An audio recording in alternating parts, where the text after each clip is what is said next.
Welcome to episode 11 of BitesizeUGC. I'm your host, CaptPFDennis. RogueEnterprise is on a 2-week sabbatical, so I'll be solely to blame for this week's show. This time around I'll be reviewing Enemies of the Empire by Bazag. This is the first Klingon mission that has been reviewed on BitesizeUGC, as we rarely come across any new ones.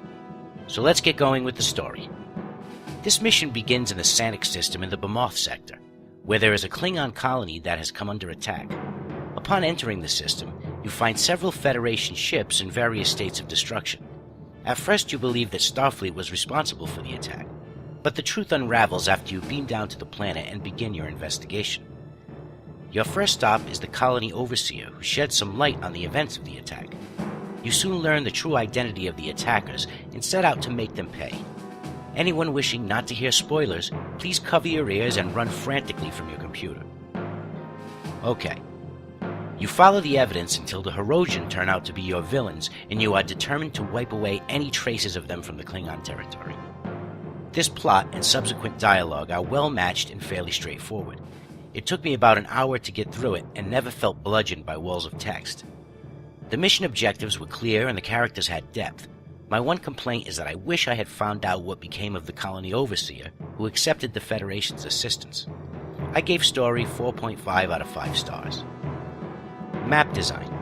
I have to say that I was impressed by the choices of maps and the customizing done to several of them. The first ground map is stunning, especially with a good graphics card. Space maps were well done, and it's good to see authors using asteroids in their maps for a change. We haven't seen too much of that. It's a personal note. I happen to like asteroids.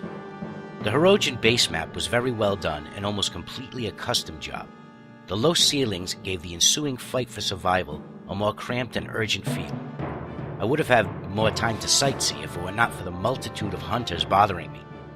I gave map design 5 stars. On to tech. Apart from a fancy drop out of warp, there were not too many homegrown effects in this mission. Most of them were out of the Foundry preset lineup. However, since the mission could not have improved from extra bells and whistles, this does not detract from my rating. Every effect had its purpose and performed perfectly. I gave tech 4 out of 5 stars. Now last, but most definitely not least, difficulty. Everything seemed a bit simple for a while until the Hirogen made their appearance in a big way. The first interior map had all manner of hunters. From the initiate to the betas, every rank was represented by the dozens. If you like a challenge and almost non-stop action, this map supplies it.